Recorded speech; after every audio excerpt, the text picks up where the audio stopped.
Domingo de Ramos, na Paixão do Senhor, ano C. A liturgia deste domingo apresenta-nos dois factos aparentemente contraditórios. Por um lado, a entrada triunfante em Jerusalém de Jesus e, por outro, a paixão e morte que só podem ser entendidas à luz da fé. Lucas encaminha-nos no seu relato para Jerusalém, revelando lentamente o rosto misericordioso de Jesus. Na verdade, começa assim o Evangelho, ele segue à frente dos discípulos, primeira-se em tudo no amor. Toda a multidão o aclama, bendito o Rei que vem em nome do Senhor, paz no céu e glória nas alturas.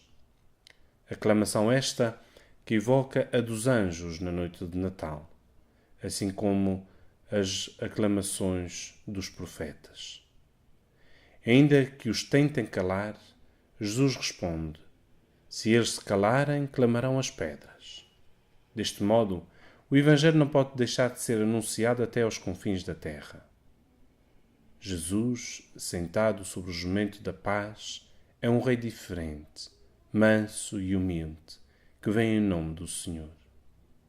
O seu triunfo será, na verdade, real, o do amor, mas não à maneira política de um Messias falsamente imaginado e desejado. Ainda hoje, a Igreja o aclama e o anuncia, mas tem de o fazer passando pela cruz, pela kenosis. Ele que não se valeu da sua igualdade com Deus, mas aniquilou-se a si próprio, como nos descreve a carta aos Filipenses.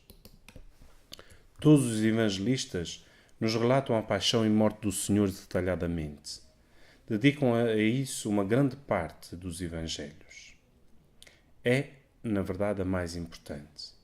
No entanto, cada qual deixa as suas pinceladas. Podemos distinguir algumas no evangelho deste domingo. Logo na última ceia, que devemos chamar de primeira, num cenário de intimidade, acentuam-se as traições. A de Judas, a de Pedro e a dos outros discípulos que procuram saber qual deles é o maior. Tentações que se prolongam na história. No entanto, a mensagem do Senhor é clara. Eu estou no meio de vós como quem serve.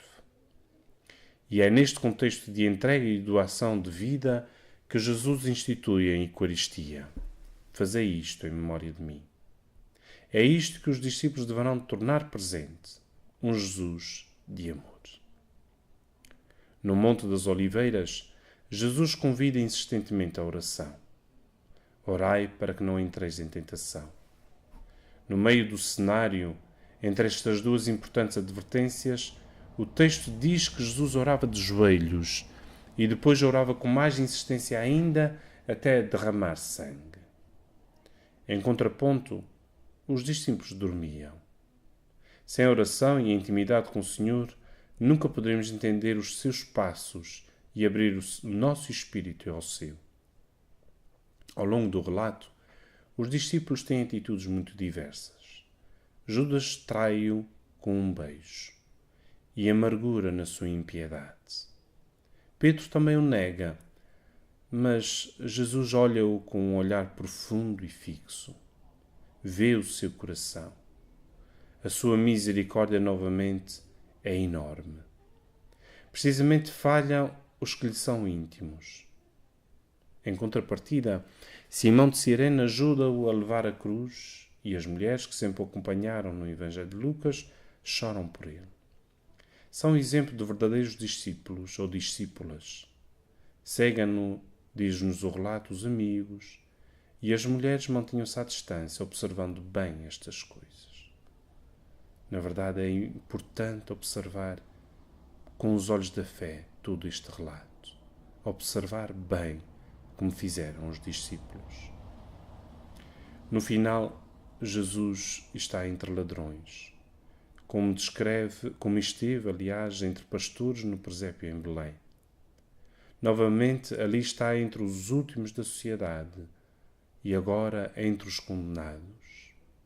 Um deles reconhece na verdade o seu erro e olha para Jesus implorando graça. Jesus diz: lembra-te de mim quando entrares no teu reino. E Jesus responde assim: hoje estarás comigo no paraíso. Evoca em contraluz o comigo de Jesus com os seus discípulos e o reino para eles preparado. Mais adiante, só Lucas recorda que alguns instantes antes de expirar na cruz, Jesus ainda tem forças para dizer: Pai, perdoai-lhes porque não sabem o que fazem. Referia-se às autoridades que o tinham condenado. Jesus não se limitou a mandar os seus discípulos perdoar sempre e sem condições. Deu o exemplo em tudo para que façamos nós também. Ao lermos e meditarmos neste manancial infindável do seu amor, meditemos em cada gesto, nesta leitura atenta do Evangelho, identificando-nos com cada personagem, sabendo que os nossos gestos muitas vezes são os de Judas, outras vezes são os de Pedro, outras vezes os do Cireneu ou das mulheres. Que esta semana maior da nossa fé seja vivida com autenticidade e intensidade. Oremos. Senhor Jesus, Senhor dos passos sossegados e firmes, resolutos, Senhor da paixão, Senhor do amor, chegai também até à porta do meu e do nosso coração. Um bom domingo.